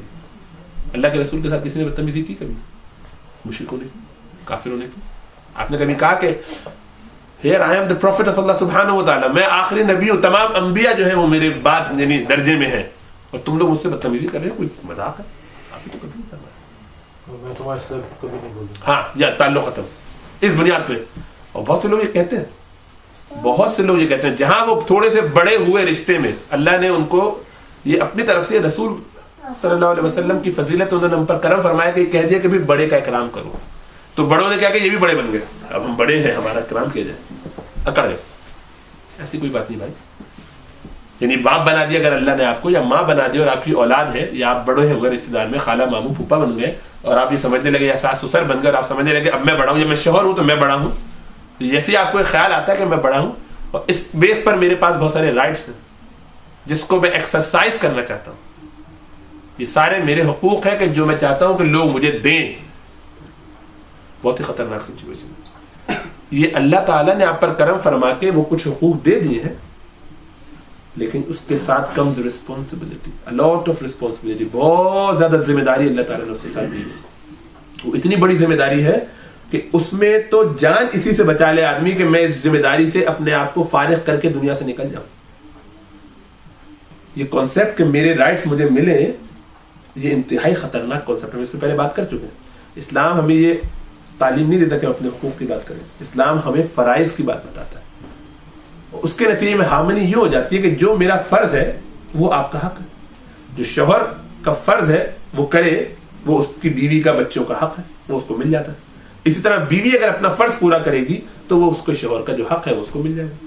تو ہمارے یہاں اسلام کا یہ تصور نہیں ہے کہ لوگ اپنے حقوق کی بات کریں. اسلام میں لوگ اپنے فرائض کی بات کرتے ہیں. میری رسپانسبلٹی کیا ہے وہ میں ادا کروں. شریعت نے تکبر کو بہت بڑے طور پر گناہ کا قرار دیا ہے, اتنا بڑا گناہ قرار دیا ہے کہ اس کی بنیاد پہ فرمایا کہ جس کے دل میں من کان فی قلبہ مثقال حبۃ من خردل, اس کے بارے میں ایک رائی کے دانے کے برابر بھی اگر کسی کے دل میں تکبر ہوا تو وہ جنت میں نہیں جا سکتا, جنت اس پر حرام. جنت ایک روایت میں ایسے ہے کہ جنت کی جہاں خوشبو آئے گی وہاں تک بھی نہیں جا سکے گا, اور وہ پتہ نہیں کتنے میلوں دور تک آئے گی, وہاں تک بھی نہیں جا سکے گا. بندہ وہاں پہ کھڑا ہو, اتنا دور جنت سے. اللہ کے رسول فرمایا کہ اللہ تعالیٰ کہتا ہے کہ یہ میری رضا ہے, یہ میری چادر ہے, جو اس میں گھسنے کی کوشش کرے گا میں اس کو خود ٹیکل کروں. اللہ کا نام ہے متکبر, اللہ تکبر کرتے ہیں اللہ کے لیے, بڑائی اللہ کے لیے. اسی لیے ہم نماز میں اللہ اکبر, ہر دفعہ نماز میں یہ اللہ اکبر ہمیں اسی لیے سکھایا جاتا ہے. پورا دین عاجزی کا نام ہے, عبدیت کا نام ہے, جھکنے کا نام ہے کہ میں کم ہوں, میری کوئی اوقات نہیں ہے. تو جب ہمیں یہ لگنے لگتا ہے نا کہ میری انڈیویجولیٹی اور میری کوئی سے اور میرا کوئی مقام اور میرا کوئی اسٹیٹس, یہاں سے فتنہ شروع ہوتا ہے اور فساد شروع ہوتا ہے. آپ ڈیزرو نہیں کرتے, کوئی انسان کچھ بھی ڈیزرو نہیں کرتا. ہم سب تو ایکچولی جہنم ڈیزرو کرتے ہیں, صرف اس لیے کہ جو نعمتیں اللہ نے ہمیں دی ہیں اس کا حق کبھی ادا کر ہی نہیں سکتے. اگر انصاف کیا جائے تو انسان سیدھا جہنم میں اس کو جانا چاہیے, اور کوئی اس کا حل نہیں, اس لیے کہ وہ ڈیزرو ہی کرتا ہے. لیکن اللہ کا لاکھ احسان ہے کہ اللہ تعالیٰ نے اپنی رحمت کو اتنا اوپر کر دیا اپنے غضب کے مقابلے میں. اسی لیے ہم کبھی بھی اللہ تعالیٰ سے انصاف نہیں مانگتے. ہم یہ نہیں کہتے کہ یا اللہ انصاف کر دے, ہاں یا اللہ رحمت فرما, یا اللہ رحمت فرما. انصاف نہیں, رحمت فرما. کیونکہ اگر اللہ نے انصاف کیا تو ہر حالت میں ہم تباہ و برباد ہو جائیں گے, ہر حالت میں برباد ہو جائیں گے. اگر اللہ نے حساب لینا شروع کیا, جو حدیث میں آتا ہے من نوقش فقد ہلک, جس کا اللہ نے مناقشہ کیا, جس کو اللہ تعالیٰ نے کھول کے چیک کرنا شروع کر دیا کہ تمہارے نامہ اعمال میں کیا لکھا ہے, کیسے ہے, وہ ہلاک ہو گیا, تباہ. اس کے لیے جہنم لازم ہی ہے, بس اس کو آگے جانے کی ضرورت ہی نہیں, سوچنے کی ضرورت ہی نہیں کہ کچھ ہونے والا ہے اس کے ساتھ. جہنم پکا, جہنم ہی ہوئے پکا. صرف اللہ کی رحمت سے کام ہو سکتا ہے. اسی لیے جب اللہ تعالیٰ نے ہمیں توفیق دی ہو یا مقام دیا ہو, کوئی اسٹیٹس دیا ہو, تو اس کے ساتھ اور زیادہ جھکنا چاہیے. یہی وجہ ہے کہ سیدنا عمر فاروق سے جب پوچھا گیا ان کے آخری دنوں میں, جب ان کو خنجر مار دیا ظالم نے, ابو لؤلؤ فیروز نے, تب آپ سے جب 2-3-4 دن آپ اس میں حیات رہے اور بیمار ہو کے پھر کھاتے تھے تو پیٹ سے زخم سے نکل جاتا تھا, تو ظاہر مطلب کوئی صورت نہیں تھی بچنے کی, اس زمانے میں تو آپریشن وغیرہ نہیں ہوتے. تو پوچھا کہ آپ کے بیٹے کو آپ کی جگہ امیر بنا دیں. آپ نے فرمایا کہ خدا کی قسم میں نہیں چاہتا کہ ہمارے خاندان میں قیامت تک کوئی بھی امیر بنے. اس کی وجہ یہ ہے کہ اس کی جو ذمہ داریاں ہیں میں نے جو پوری کر لی ہیں, میں اب نہیں چاہتا کسی اور کو اس مشقت اور مشکل میں اور مصیبت میں ڈالا جائے. امیر ہونے کی جو ذمہ داری ہے, تہجد سے پہلے تہجد کے وقت میں اٹھ کے وہ لوگوں کے گھروں میں جا کے ان کے کام کیا کرتے تھے, جیسے ابوبکر صدیق کیا کرتے تھے, اور صبح شام لوگوں کے غم میں ایسے گھلے ہوئے تھے کہ کئی کئی دن تک ان کو کھانا پینا نصیب نہیں ہوتا تھا. وہ تو اویلیبل نہیں تھا, جب ہوتا بھی تھا تو تب بھی نہیں کھانے کا ٹائم. کہتے کہ سب سے پہلے چیک کر لوں کسی نے سب نے کھا لیا کہ نہیں. تو کہتے ایک کتا بھی اگر بھوکا مر جائے گا تو میری ذمہ داری ہوگی, میں کہاں سے ڈھونڈتا تھا, میں نے کیسے چیک کروں, ایک آدمی چیک کر سکتا ہے کہ ہر آدمی نے کھا لیا. تو صبح شام اس ادھیڑ بن میں دوڑتے بھاگتے رہتے تھے. حالت یہ ہے کہ اتنی سادگی کا معاملہ ہے کہ ادھر وہ فتح ہو گئی, اس کی خبر دینے کے لیے کوئی گھوڑے پر سوار ہے تو شہر سے باہر نکل کے میلوں ساجد الجبل اور کسی باقی لوگوں کے تو گھوڑے پہ وہ آ رہا ہے تو پیچھے اس کے ساتھ ساتھ آ رہے ہیں, اس کو بتا نہیں رہے کہ میں کون ہوں. نہ وہ پوچھ رہا ہے, اسے کہہ رہے بھائی تم کہاں سے آ رہے ہو, تم وہاں سے آ, تو یہ بتاؤ کہ اس غزوے میں کیا ہوا, کیا خبر ہے. ارے چھوڑو مجھ سے بات مت کرو. وہ پہچان بھی نہیں رہا, ان کو بھاگے جا رہا ہے, اور یہ اس کو بیچارے پیچھے پیچھے بھاگے چلے جا رہے ہیں کہ مجھے بتاؤ تو کچھ بتاؤ کیا ہوا خبر, میں اس کے انتظار میں ہوں. اتنی دور سے بھاگتے ہوئے جب وہ وہاں پہنچے ہیں ہفتے کا ہفتے, تو اس نے کہا کہ تو یہ کہا امیر المومنین کا ہے, لوگوں سے کہا تو امیر المومنین تو تمہارے ساتھ ہے, پیچھے آ گئے. تو ہے آپ امیر المومنین, آپ نے مجھے پہلے بھی نہیں بتایا. کہہ رہے چھوڑ وہ سب معافیا مانگ رہے, معافی چھوڑ, مجھے بتا وہاں ہوا کیا. یہ آدمی اس طرح اپنے آپ کو گھلا رہا ہے, محنت میں لگا ہوا ہے ان کا, کہ میں یہ مشقت نہیں چاہتا کہ میرے علاوہ کسی اور کو میرے خاندان میں آئی, ہم نے بہت بڑی ذمہ داری مکمل کر لی, ہم اور نہیں کچھ کر سکتے. اور پھر بھی ڈرے جا رہے ہیں کہ کہیں ایسا ہوا کہ ایک شخص کو کہا جائے کہ جہنم میں جائے گا, باقی سب جنت میں, جو مجھے ڈر لگے گا کہیں میں نہ ہوں. اپنے اوپر اتنا اسٹرکٹ کنٹرول اور چیک کہ میں کتنا ہوں. حضرت ابوبکر صدیق ان کے ساتھ وہ کوئی غلام تھا, اس کو انہوں نے کسی بات پہ مار دیا. تو شریعت میں چونکہ بدلہ لینے کی اجازت ہے, قرآن کہتا ہے کہ فَإِنْ عَاقَبْتُمْ فَعَاقِبُوا مِثْلَ مَا عُوقِبْتُمْ بِهِ, اگر تمہارے ساتھ کسی نے زیادتی کی تو تم بھی اتنی زیادتی کر لو. اتنی مطلب زیادتی نہیں, کسی نے مارا, کوئی زیادتی کی تو تم بدلہ لے لو اس کا. فَعَاقِبُوا بِمِثْلِ مَا عُوقِبْتُمْ بِهِ, جتنا تمہیں اس نے تنگ کیا اتنا ہی تم بھی سزا اس کو گویا دے لو. وَلَئِنْ صَبَرْتُمْ لَهُوَ خَيْرٌ لَكُمْ, لیکن اگر تم صبر کرو, لَئِنْ صَبَرْتُمْ لَهُوَ خَيْرٌ لَكُمْ, تو یہ تمہارے لیے زیادہ بہتر ہے. تو علماء نے اس بنیاد پہ لکھا کہ آپ کی اجازت ہے, آپ سے تعلق قطع کر رہا ہے, مار رہا ہے, غصہ کر رہا ہے, قطع تعلق تو آپ نہیں کریں لیکن اتنی تکلیف تو دیتے. اس نے 2 گالیاں دی, آپ بھی 2 سنا دی. اس نے جو ہے غیبت کی, آپ بھی اتنی سنا دی, اتنی تکلیف دہ بات کہہ دی. اس نے آپ کو کسی بات پہ تانا زنی کی, اس نے آپ کے نسب کو بول دیا, آپ کے اما ابا کو برا بھلا کہہ دیا, کوئی ایسی بات کہہ دی جس سے آپ کو آگ لگ گئی, مرچیں لگ گئی بہت بری طریقے سے, آپ بھی اس کو لگا دیجیے مرچ. لیکن اس میں ایک شرط ہے, شرط یہ ہے کہ وہ مرچ اتنی ہی ہو جتنی اس نے آپ کو لگائی.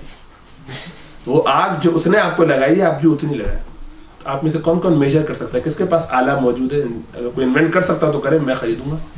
کہ آپ میجر کر سکتے ہیں کہ کتنی تکلیف اس نے مجھے دی ہے, اس کی بات کتنی زہریلی تھی, میں بھی اتنے ہی میجر کر کے اپنی پپٹ اور کیا ہوتا ہے نا بیوریٹ اور کیا کیا چیزیں ہوتی تھی سب لا کے کیمیکلی اس میں فل کرے اور بنائے اتنی, پھر وہ جملہ بولے میجر کر کے. کر سکتے ہیں, اس سے زیادہ ہی کرتے ہیں, ہمیشہ اس سے زیادہ کرتا ہے.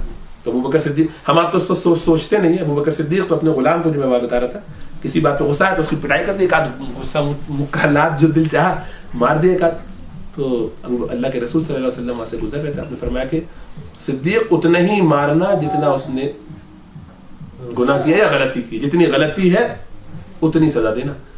یا اللہ کے رسول, میں کیسے اس کا فیصلہ کروں, مجھے تو وہ غصہ جتنا آئے گا اس پہ ڈیپینڈ کرتا ہے, زیادہ آ گیا تو زیادہ مار لیا, میں نے تو بعض اوقات چھوٹی بات پہ زیادہ اور بڑی بات پہ کچھ بھی نہیں کہا, ایسا بھی ہو جاتا. آدمی کو نہیں آ رہا غصہ, موڈ اچھا ہے, کسی کو کوئی خوشخبری لے کے آ گئے, وہ بڑے کام ہو گیا, غلطی ہو گئی تو وہ پوچھ ہی نہیں رہا. کبھی چھوٹی بات پہ زیادہ غصہ آ گیا, پارا اوپر ہوا تو اچھی طرح دھلائی کر دی.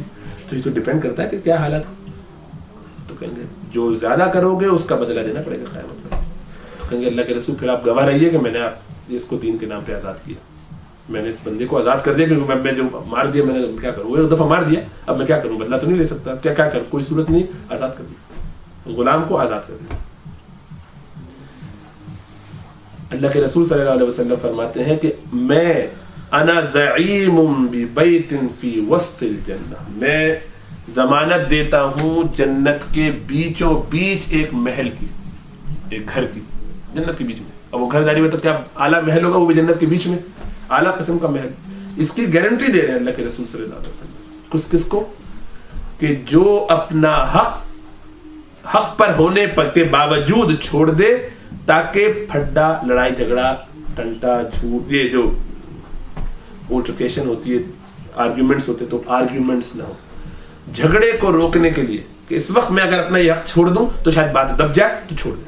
تو جو شخص یہ کرے کہ اپنا حق چھوڑ دے، اس لیے چھوڑ دے کہ تاکہ اس کی دنیا پہ بلا وجہ لڑائی جھگڑا بڑھے گا، تو ایسے شخص کے لیے میں جنت کے بیچوں بیچ محل کی ضمانت دیتا ہوں، اللہ کے رسول ضمانت دیتا ہوں۔ اتنا آسان ہے یہ معاملہ اس طرح سے سوچا جائے اگر، لیکن ظاہر بات ہے جس وقت آپ اس کیفیت میں ہوتے ہیں اور آگ لگ رہی ہوتی ہے تو آدمی پھڑا کے اور بڑی باتیں وہ جتنی آپ اس سے بڑھ کر، اور اس کے بعد کیا ہوتا ہے چوتھی پانچویں بات کے بعد بدتمیزی کر یہ کر رہی، تو وہاں پر پھر آل آف اے سڈن اور میرا حق، پھر وہاں بدتمیزی اور یہ ساری سامنے لگے نظر آنے لگتی ہے، اپنا رائٹ استعمال کرتا ہے وہ جو فائنل کارڈ ہے، اور اللہ کے اس پہ عذاب کی وعیدیں اور یہ سب کر کے۔ تو پہلے آپ بھی وہی کھیل کھیل رہے تھے بھائی، آپ نے شریعت کو زیادہ خاطر میں آپ نہیں لائے تھے، اور آپ اب اس کو شریعت بتا رہے ہیں، خود ہاتھی نکل جاؤ اور دوسروں کے لیے مچھر چھانتے پھرو۔ یہ بنی اسرائیل کے لوگوں کا، وہاں کے علماء کا یہ حال ہو گیا تھا، جو حضرت عیسیٰ علیہ السلام نے ان پر تنقید کی کہ تم خود تو ہاتھی نکلتے ہو، اونٹ نکلتے ہو، اور دوسروں کے مچھر چھانتے ہو۔ ہاں دیکھا یہ اس گناہ میں پڑا ہوا، خود پیچھے بوجھ لے کے پھر رہے ہیں۔ ساری چیزیں حسرت بنیں گی قیامت والے دن، انسان چلا اٹھے گا وہاں پر اور زمین سے لکیریں نکالنے پر تیار ہو جائے گا اپنے بھائی باپ میٹ ماں رشتے دار بیوی شوہر کے آگے، شوہر بیوی کے آگے، کہ اس وقت مجھے معاف کر دو، خدا کے لیے آج چھوڑ دو، وہ مجھے معاف کر دو۔ اور ابھی جو معافی مانگنا بڑا مشکل لگتا ہے، ایک جملہ یہ کہہ دینا کہ سوری، اور سوری بڑی مصیبت سے قابل، اچھا سوری کہہ کے نکل دے منہ سائڈ میں، بس ختم۔ اور اگر آپ بڑے ہیں اتفاق سے اور چھوٹے کو ڈانٹنا ہے تو چھوٹے کو تو سوری آپ تصور ہی نہیں کرنے کے لیے، لیکن اتنی تقریریں سن لینے کے بعد شاید اگر دل میں آیا بھی تو اچھا ہو گئی نا غلطی یار معاف کرنا بس چل، وہ بھی اس کو پریشرائز کر کے گوانٹانامو بے کے اسٹائل میں اس کو قبول کروانے کے مان، نہیں مانے گا تو گیا، وہ بھی بیچارہ 10 لوگوں کے سامنے شرمندہ ہے تو پورا خاندان پہ پیچھے پڑ جاتا ہے، اب کر دو نا معاف یار، ہو گیا، وہ بیچارہ اور تھوڑا سا سوچ رہا ہے، پش کرا کے پھر ایک چپا میں ماروں گا، چل سوری کر چچا سے، چل وہ اب ہو گئی بات ختم، معاف کر۔ بیچارہ کہتا ہے اچھا بھائی مطلب کیا کر سکتے ہیں، وہ آپ چاہیں نہ چاہیں زبردستی کروا کے سارے پریشر میں سارے کام کرا لیں، بالکل جائز نہیں، ایسا کام بالکل غلط ہے، یہ آپ نے معافی نہیں مانگی، ڈرامہ کر دیا، ٹک باکس ہو گیا، دنیا کو دکھانے کے لیے ہو گیا، لوگ آپ کی واہ واہ کریں گے کہ بڑا ہو کے دیکھو معافی مانگو، لیکن معافی نہیں مانگ رہا ہے، وہی نفس، آپ کا نفس وہاں پہ وہی شرارت کر رہا ہے، فل ٹائم کھیل رہا ہے، بدماشی میں لگا ہوا ہے، اور آپ کو پتہ ہی نہیں چل رہا کہ وہ کس طرح آپ کو تباہی پہ تباہی کی طرف لے چلے جا رہا ہے، کیونکہ شیطان کے اثر میں آپ نے اس کو ڈالا ہوا، تو شیطان تو اس کو کبھی بھی بچنے دے گا نہیں، اس کی تو فکر یہ ہے کہ کسی طرح اس کو جہنم میں لے جاؤ۔ قیامت والے دن لوگ پوری دنیا کا سونا بھر کے دینے کے لیے تیار ہو جائیں گے کہ خدا کے لیے مجھے آج معاف کر دو، ایک دفعہ معاف کر دو، میرا ایک معاملہ حل کر دو۔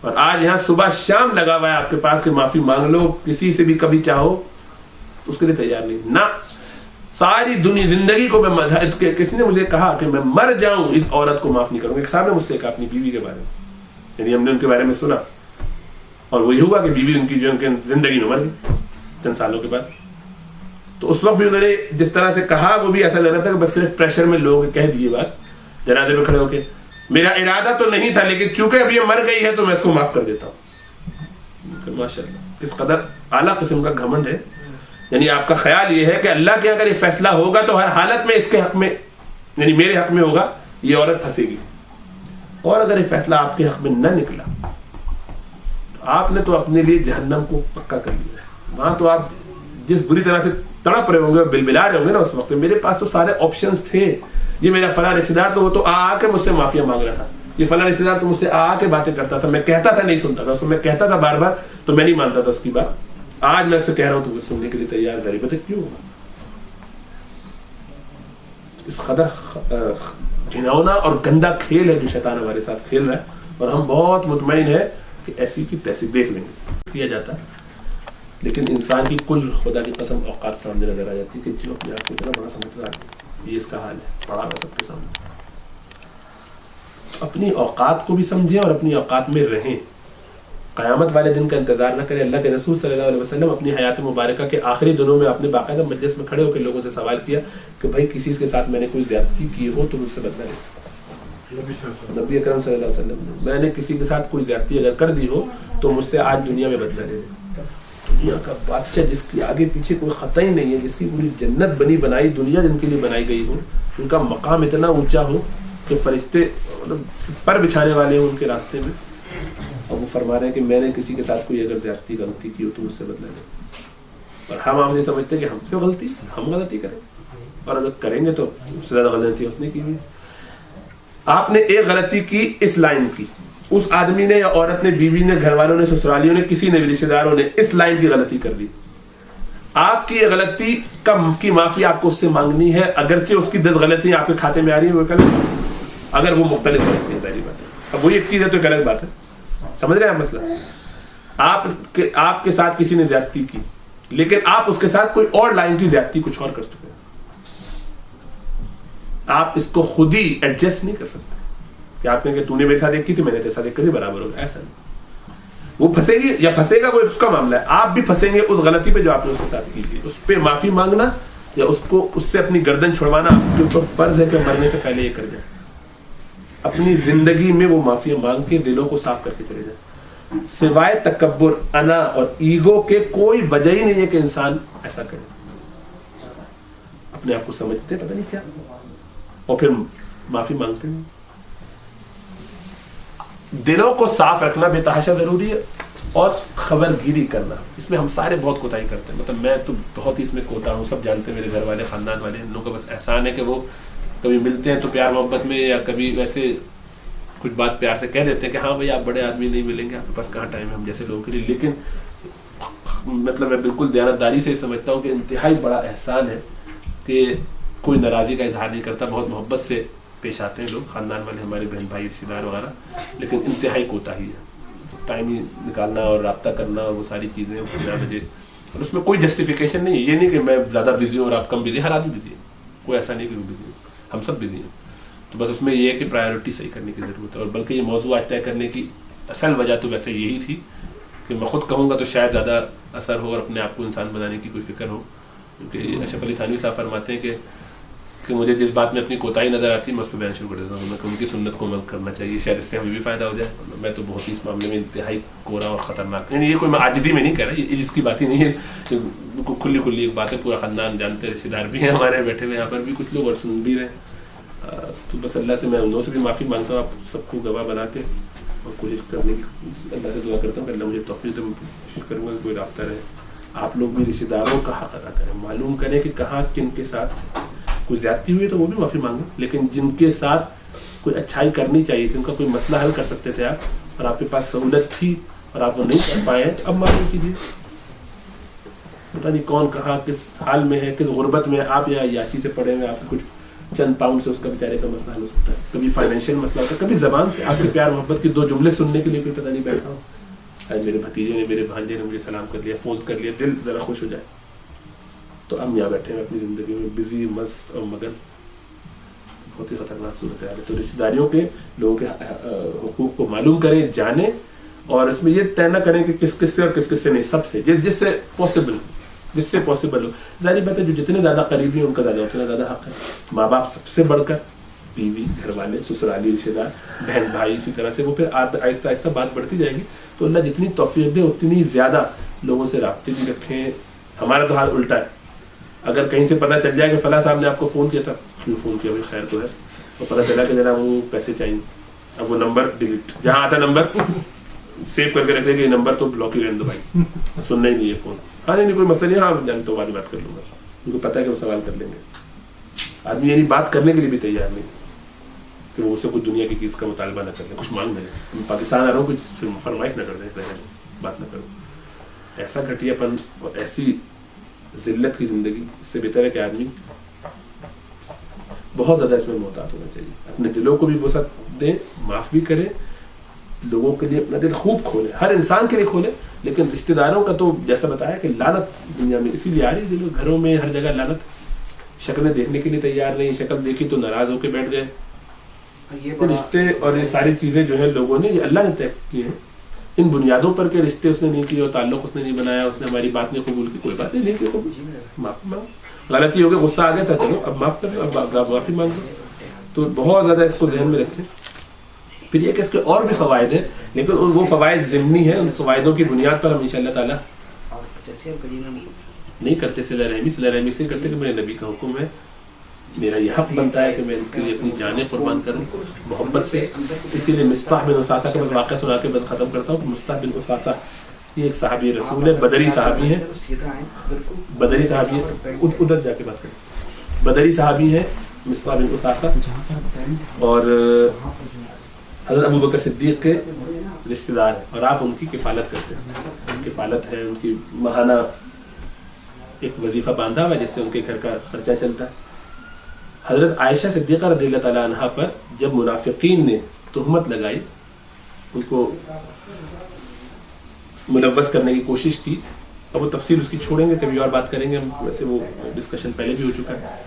تو واقع افک جسے کہتے ہیں, بہتان جو لگایا ان کے اوپر, اس میں یہ 3 صحابہ میں سے جو صحیح صحابی تھے, باقی تو منافقین تھے, لیکن یہ 3 صحابہ سچے پکے صحابہ تھے, یہ 3 بھی پھسل گئے تھے. ان سے بھی یہ بات ہو گئی تھی کہ انہوں نے, لوگوں نے کہا تو ان کا کہ شاید ہوا ہو, تو وہ بھی ذرا باتوں میں ایک آدھ بات انہوں نے بھی کہہ دی.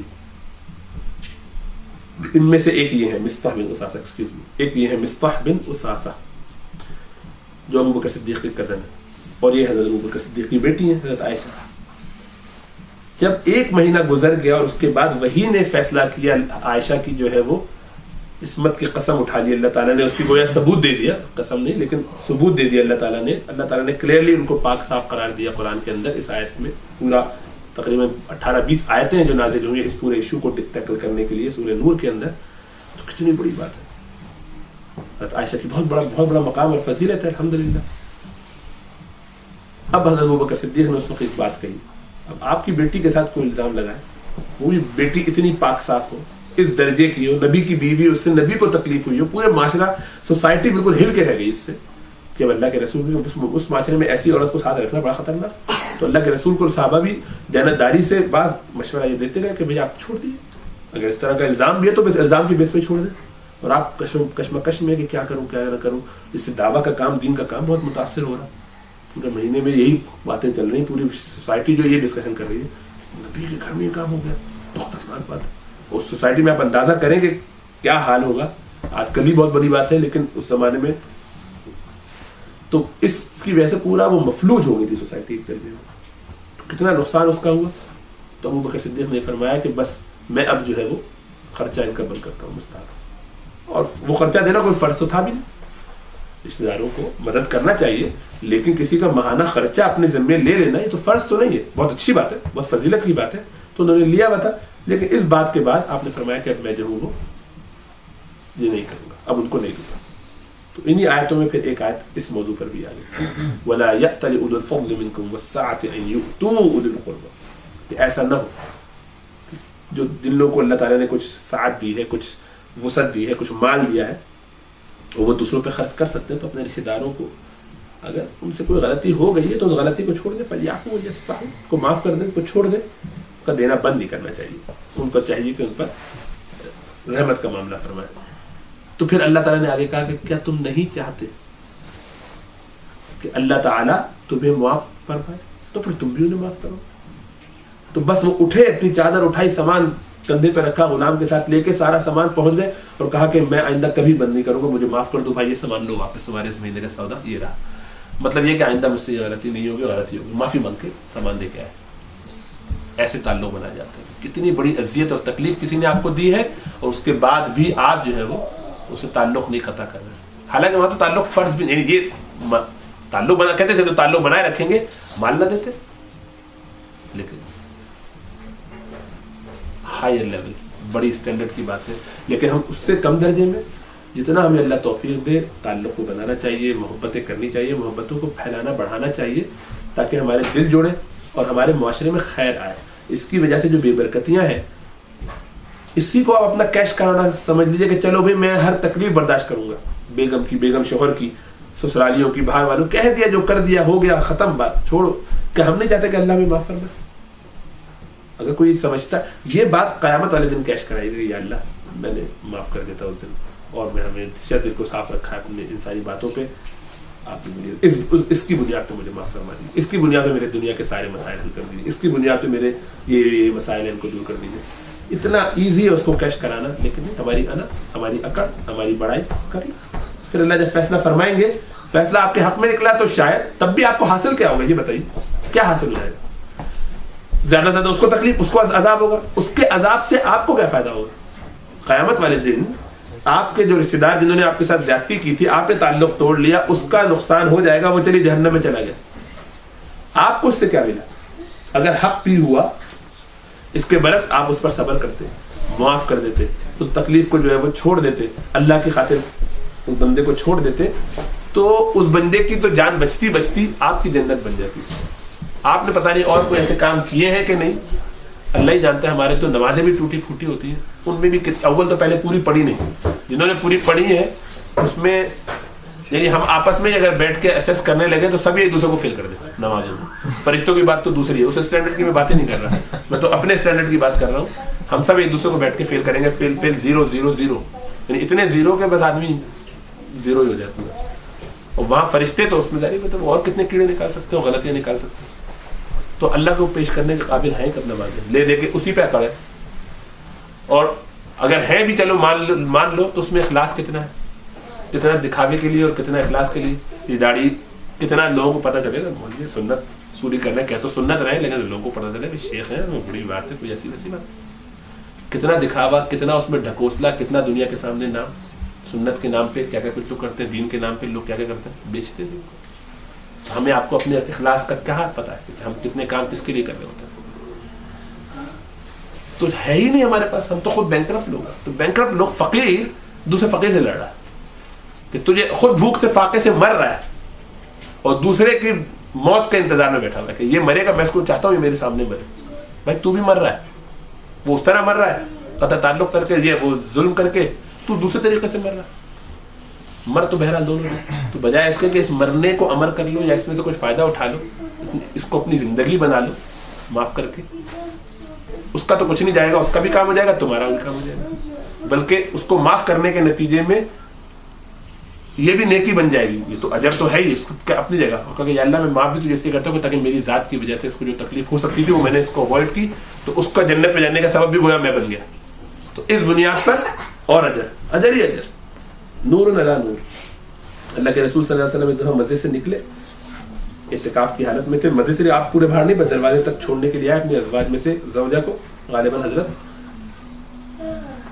صفیہ کو. 2 صحابی وہاں سے نکل رہے تھے، وہ اس طرف چلے گئے. تو آپ نے ان کو، رات کا اندھیرا تھا، تھوڑا سا چاندنی لیکن بہت زیادہ روشنی نہیں تھی، تو آپ نے ان کو ادھر بلایا، ادھر آؤ دیکھ لو تمہاری ماں ہے. تو اللہ کے رسول آپ کے ساتھ کوئی آپ کی ازواج میں سے ہوگی، پر ایسی کوئی بات نہیں، شیطان وسوسے ڈالتا ہے. تو میں نے ذرا وضاحت، آپ نے تو اتنی بات کی کیوں کی؟ اس پورے حدیث میں اس میں کیا اس میں کیا کرنا مطلوب تھا اللہ کے رسول؟ کیا ہوتا ہے اس کے نتیجے میں؟ وہ یہ ہوتا کہ اگر ان صحابہ کے دل میں، کیونکہ شیطان آتا بعد میں کہتا کہ اللہ کے رسول کو ہم نے رات کی تاریکی میں ایک خاتون کے ساتھ نکلتے دیکھا، تو ہم نہیں جانتے وہ خاتون، ہم نے دیکھی نہیں تو ہمیں نہیں پتا. شیطان کہتا پتہ نہیں شاید کوئی اور عورت، کوئی بھی ہو سکتی ہے، کوئی بیوی بھی ہو سکتی ہے، لیکن ہو سکتا کوئی، ہمیں نہیں پتا، ہم تو نہیں کہہ سکتے کہ بیوی. لیکن یہ خیال نبی کے بارے میں آتا، ایمان ختم. یعنی اس خیال کو اگر وہ شیطان تو وسوسہ ڈالتا، اگر وہ اس کو انٹرٹین کرتے، خیال آنے پر تو پکڑ نہیں ہوتی، لیکن خیال آیا اور آپ اس کے بارے میں اب اس کو ذہن میں آپ نے ذہن میں بٹھا لیا کہ شاید ہوا، ہم کیا جانیں، وسوسے کے طور پہ اس کو رکھ لی بات. یہ اگر آپ کے دل میں بات بیٹھی تو آپ کا کیا ہوگا؟ ایمان بچے گا؟ کفر، سیدھا کافر ہو جائے گا. اگر اس بات پہ وہ یقین کر لے یا اس کو سمجھ لے کہ ہو سکتا کوئی ہو بھی، ہم کیا جانیں، کہے نہ بھلے کسی سے، لیکن وسوسہ، اس وسوسے کی بیس سے وہ دین سے نکلے گا. اور نقصان اس میں اللہ کے رسول کا ہے کیا نقصان ہے اللہ کے رسول کا؟ کوئی نقصان نہیں. تو جو اصول بتانا چاہ رہا ہوں وہ یہ کہ دوسرے کا نقصان بچانا بھی نبی کی سنت ہے. لیکن اور ہمیں اتنا ہی درد ہونا چاہیے کہ میری وجہ سے کسی کو تکلیف نہ ہو جائے، اور ہم لگے ہوئے کیا کہ کل کا جہنم میں جاتا، میں چاہتا ہوں آج جائے، مرے دفع ہو، ابھی جائے جہنم میں. انتہائی شیطانی عمل ہے، بہت ہی شیطانی عمل ہے. اس کو بچا کر تو اپنی جنت بنا سکتا تھا. تو جن کو جنت کی سرٹیفکیشن ہوئی ہوئی ہے، جن کو یقین ہے جنت ملنے لگی، کہہ دیا گیا عشر مبشرہ، انہوں نے ایسا نہیں رویہ رکھا، وہ اس اکڑ و کرو فر میں نہیں پڑے ہوئے. اور ہمارا آپ کا حال یہ ہے کہ ہم تم کیا سمجھتے ہیں. اور پھر صلہ رحمی کرنے کے بارے میں تو اور احادیث اگر پڑھے تو آدمی کو پتہ چلے گا، اس سے جو ہے عمر میں بھی برکت ہوتی ہے، اس سے جو ہے رزق میں بھی برکت ہوتی ہے. تو بہت اہم چیز ہے، تعلق کو جوڑے، معاشرے میں خیر آئے گی. بچے جب دیکھیں گے گھر کا ماحول اچھا ہے، گھر میں عزت کی جاتی ہے بڑوں کی، تو آپ کے بچے بھی ایک دن، آپ نے بھی وہی اماں دادا سسر اور ساس اور یہ سب کچھ بننا ہے. آپ کے ساتھ بھی وہی ہوگا جو آپ کر رہے ہیں، اور ہو جائے تو شاید بہتر ہو دنیا میں، نہیں ہوگا تو پھر وہاں ہوگا. تو جس کے ساتھ نہیں ہو رہا وہ یہ نہ سمجھے کہ ہم نے گڑبڑ تو کی تھی لیکن بچ گئے. یہاں پر بچے نہیں ہیں، آپ کی کٹائی وہاں لگے گی. یہ سارا اللہ میں وہاں جمع کر رہے ہیں. جو منافقین تھے جنہوں نے الزام لگایا تھا حضرت عائشہ پر، جو 3 مومن تھے، ان تینوں کو تو کوڑے پڑے 80. منافقین کو اللہ کے رسول نے سب کو چھوڑ دیا. کیوں؟ تاکہ ان کو یہاں کوڑے پڑ جائیں گے تو وہاں کچھ نہیں ہوگا، ہوگا کم ہوگا. مومن کو یہاں کر کے پاک کر دیا، ان کی کٹائی وہاں ہوگی. تو بظاہر آپ کو نظر آ رہا ہے کہ ان کو 80 کوڑے پڑے، لیکن ان کی تو بچت ہو گئی. صحیح کوڑے تو ان کو پڑیں گے قیامت والے دن جب آگ کے کوڑے پڑیں گے. وہ ایک ایک کوڑا جو ہے عذاب ان کے لیے بہت بڑی چیز ہوگا. تو جن کو یہاں تکلیف ہو جائے وہ پھر بھی غنیمت ہے، لیکن وہ تکلیف بھی تو خطرناک ہے کہ اولاد ایسی نکلا ہے. آپ کی ساس جیسے آپ اپنی ساس اور سسر کے ساتھ برتاؤ کرتے ہیں، آپ کی بھی داماد اور آپ کی بھی بہو ایسی کریں. تو اپنے آپ کو انسان بنانے کی کوشش کریں. اللہ میں توفیق دے کہ ہم اپنے دلوں کو صاف کریں اور اس کبر کی بیماری کو نکالیں جو بنیادی وجہ ہے اس سارے فساد اور فتنے کی. ایثار پیدا کریں، عاجزی پیدا کریں. کوئی آپ کو تکلیف دے بھی دے گا تو کتنا تکلیف دے دے گا، بالآخر وقت گزر جائے گا، ٹائم گزر جائے گا، اور وہ محبتوں سے بڑے دل جیتے جا سکتے ہیں. صحیح. اور کوشش کریں کہ بس خاموش صبر کر لیں، زبان کو روک لیں، کیونکہ زبان جب چلتی ہے تو اس سے زیادہ بول جاتی جتنا اس کو بولنا چاہیے، کیونکہ ہمارا غصے پر قابو نہیں ہوتا. ایک صحابی نے سوال کیا، اللہ کے رسول مجھے کوئی وصیت کرے؟ آپ نے فرمایا لا تغضب، غصہ مت کرو. وہ بار بار فرد مرار، وہ بار بار یہ سوال کرتا رہا اور بار بار یہ جواب دیتے رہے کہ غصہ مت کرو. غصہ ایسی چیز ہے کہ آدمی کو نارمل نہیں رہنے دیتا، وہ غصے کی بیس پہ ججمنٹ صحیح نہیں کرتا. اسی لیے حاکم کو اجازت نہیں ہے قاضی کو کہ وہ فتویٰ جب فیصلہ کر رہا تو فیصلہ غصے کی حالت میں کرے. اسی لیے استاد اور شاگرد کا کوئی معاملہ ہو جائے یا پڑھانے والے کا کوئی شیخ کا کسی کا بھی معاملہ ہو، بچوں کو بھی تکلیف ہو، آپ کو ان کی کسی بات سے تکلیف پہنچے تو کہا جاتا ہے جس وقت غصہ ہو اس وقت چپ ہو جاؤ، اس وقت نکلو بھی یہاں سے، جاؤ بعد میں بات کریں گے. اس وقت اس کی سزا تجویز نہ کرو، اس وقت اس کو سزا نہ دو. اگر دینا بھی چاہو پھر بعد میں غصہ ٹھنڈا ہونے کے بعد اسیس کرو کہ کیا یہ غلطی ایسی تھی کہ جس پہ مجھے کوئی سزا دینی چاہیے، پھر کتنی دینی چاہیے اس کو جج کر کے اتنی دیر. تو وہ بیلنس بھی ہوگی، زیادتی بھی نہیں ہوگی، اس کا فائدہ بھی ہوگا اور جسٹیفائڈ بھی ہوگی. اس وقت تو غصے میں ہو جاتا ہے چھوٹی بات بڑی سزا دے دی پھر بھگتنا قیامت والے دن. صحیح ہے. اقول قولی ھذا واستغفر اللہ لی ولکم ولسائر المسلمین فاستغفروا انہ هو الغفور الرحیم. اللہ تعالیٰ ہمیں توفیق عطا فرمائے، اللہ تعالیٰ ہمارے معاملات کو درست کرے، آپس میں وسعتیں پیدا کرے. تھوڑی سی دعا کر لیتے ہیں. ایک دعا جو ہے وہ کسی کے ہاں جو ہے وہ انتقال کا ہے معاملہ، کسی